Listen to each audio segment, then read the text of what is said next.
The impossible rescue, the summer of 1976. An Air France jet sits stranded on the tarmac of Entebbe Airport in Uganda. Inside the terminal, over 100 hostages wait in terror. Armed militants guard the doors. They have already separated the Jewish and Israeli passengers from the others, a chilling echo of Europe's darkest past. Thousands of kilometers away in Israel, families watch in despair. The government faces an agonizing choice: negotiate with terrorists or attempt the impossible, a military rescue operation 4,000 kilometers from home. What followed became one of the most legendary operations in the history of special forces, Operation Entebbe, also known as Operation Thunderbolt. It was a mission of destiny, speed, and precision, carried out in the heart of enemy territory. Against overwhelming odds, Israeli commandos stormed the airport, killed the hijackers, and rescued the hostages in a raid that lasted barely 90 minutes but shook the world. This is the story of how Israel turned desperation into victory, of how elite commandos crossed a continent to save lives, and of how Operation Entebbe became the standard by which all future hostage rescues would be judged. Chapter 1. The Hijacking. It began on June 27, 1976. Air France Flight 139 took off from Tel Aviv bound for Paris with a stopover in Athens.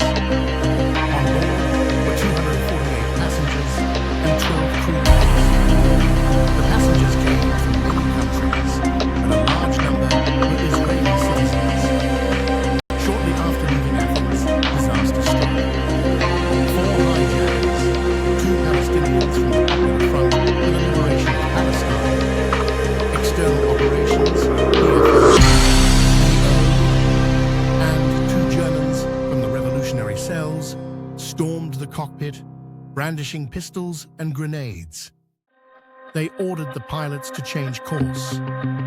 The destination, first Benghazi, Libya, where the plane refueled, and then Entebbe, Uganda. Why Uganda? Because there the hijackers had an ally, Idi Amin Dada, the dictator of Uganda. A former paratrooper in the British Army turned brutal strongman, Amin ruled his country with cruelty and flair for theatrics. He presented himself as a champion of the Palestinian cause, eager to humiliate Israel and curry favor with Arab nations.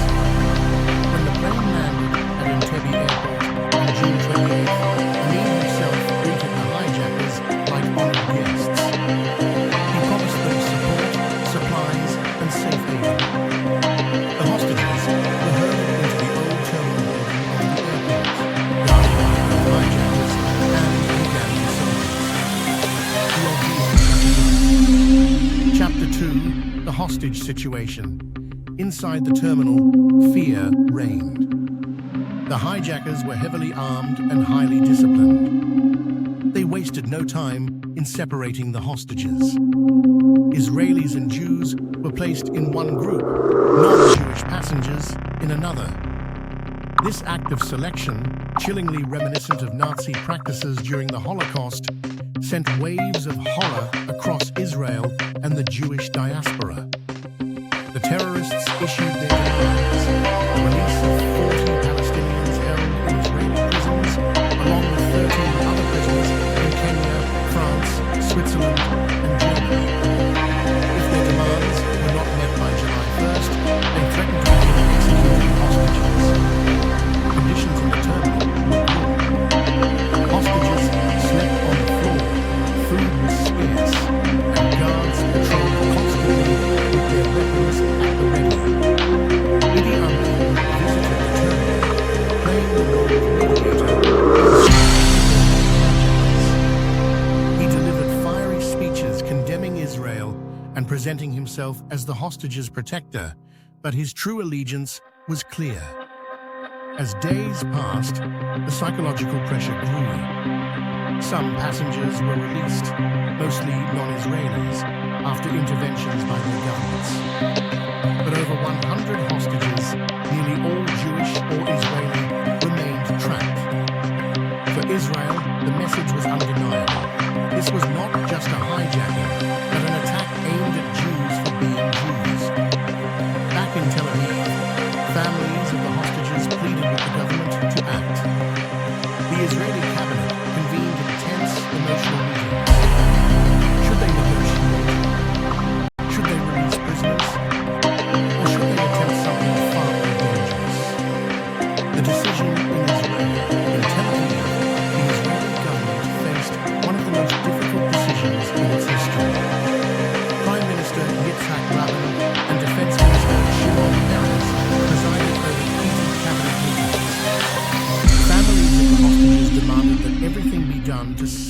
loved ones, but the nation was divided.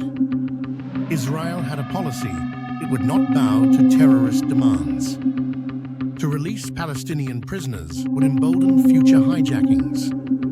Yet the lives of more than 100 men, women, and children were at stake. Time was running out. Negotiations dragged on, with intermediaries shuttling messages between Jerusalem, Paris, and Entebbe. The deadline loomed. Executions would begin if Israel refused to comply. On June 30th, the hijackers extended their deadline to July 4th, buying Israel precious time.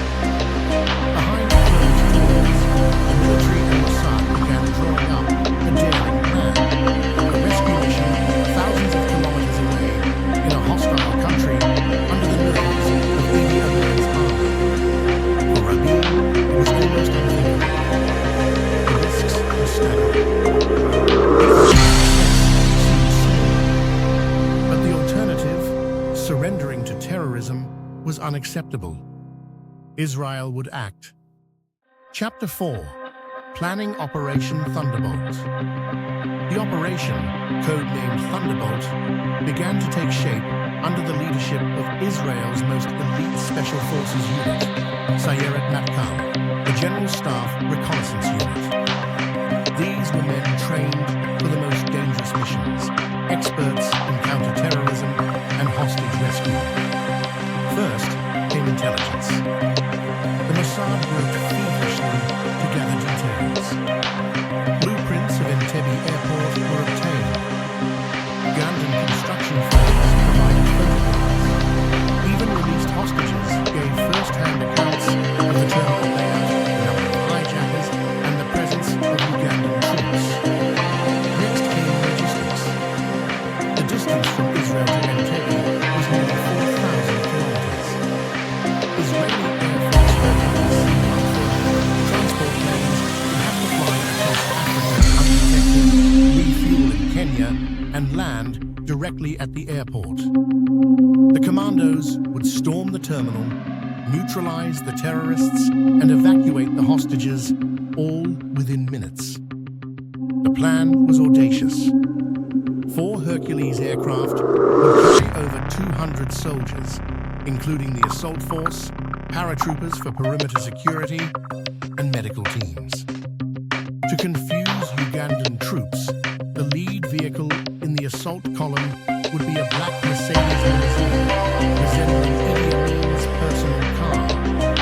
Behind it, landers filled with commandos would race to the terminal. Training was intense.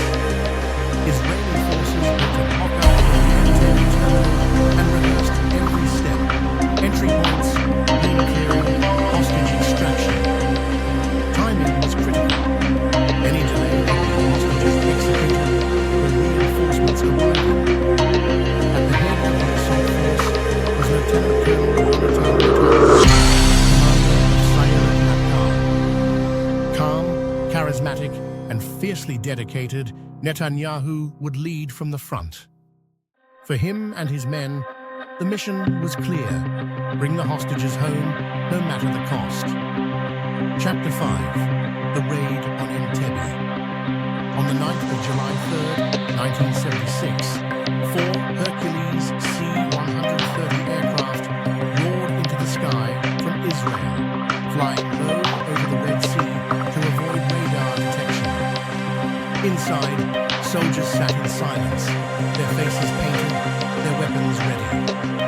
The atmosphere was tense but focused. Each man knew the stakes. After hours of flight, the aircraft descended toward Uganda.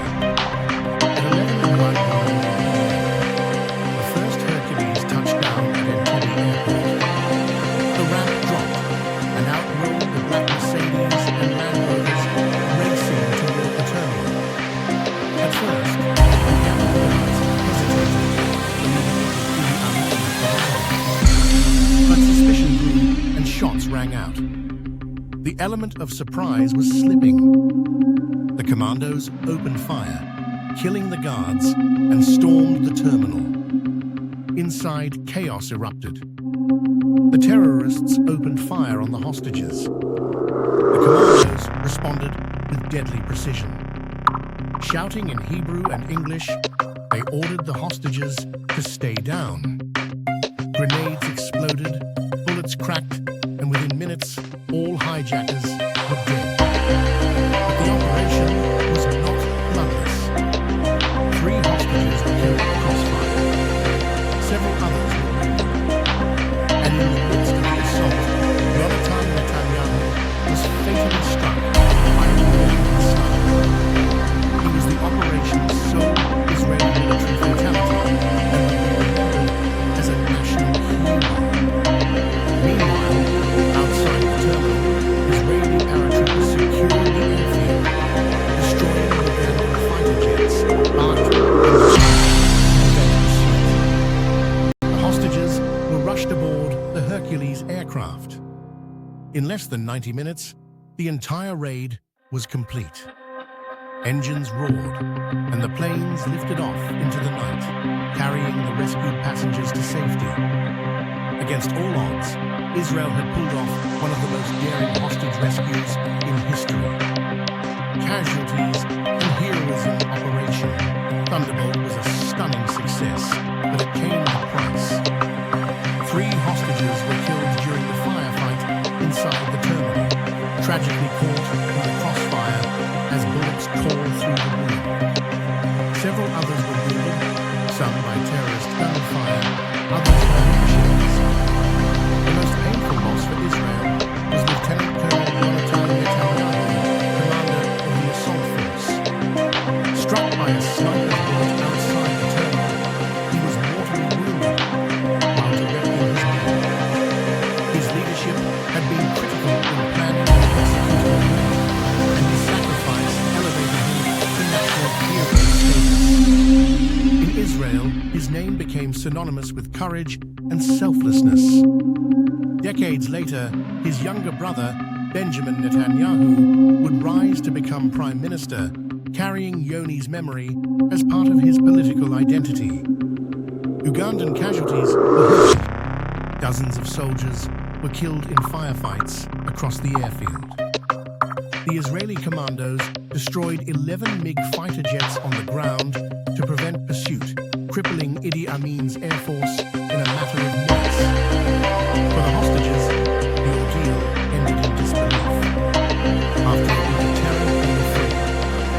As the Hercules aircraft lifted into the night sky, many wept with relief, embracing the soldiers who had risked everything to save them. Chapter 7, Aftermath. Shockwaves around the world. The raid sent shockwaves through the international community.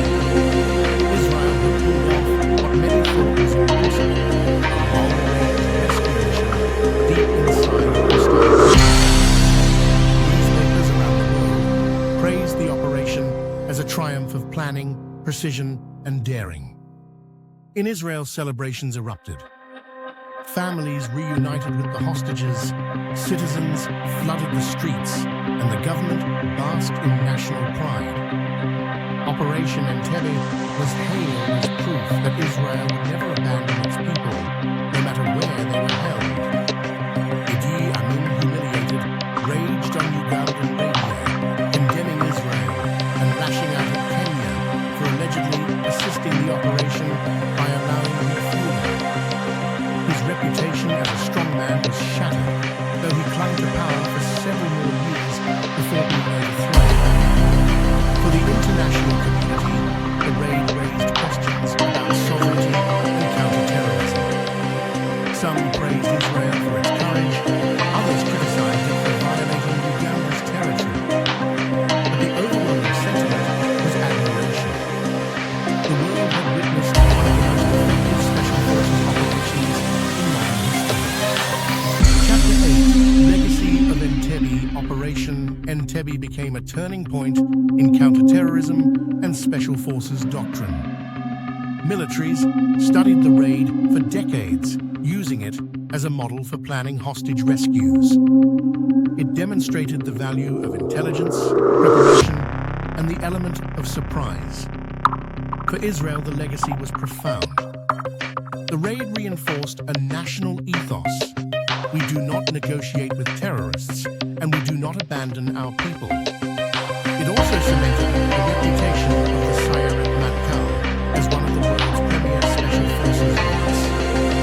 The operation inspired movies, books, and documentaries. It shaped public perception of the SAS, Delta Force, and other Western special units that sought to emulate its success. Entebbe became a byword for daring and precision.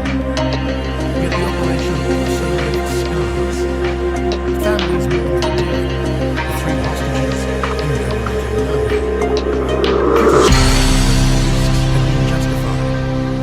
in Some argued that diplomacy might still have worked, but history judged differently. Entebbe showed that sometimes decisive action could achieve what negotiations never would. Conclusion: the raid at the airport, Operation Entebbe, was more than a hostage rescue. It was a statement to the world. Israel would defend its citizens anywhere, against any enemy, no matter the odds.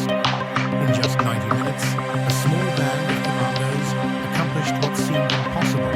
They flew across a continent, stormed an enemy-held airport, and brought more than 100 hostages home. It was a triumph of courage and execution, and a reminder of the power of determination in the face of terror. Nearly half a century later, the raid remains one of the most celebrated special operations in history. It is studied in military academies, remembered in the annals of counterterrorism, and etched in the national memory of Israel. Operation Entebbe was a gamble. It could have ended in disaster. Instead, it became legend.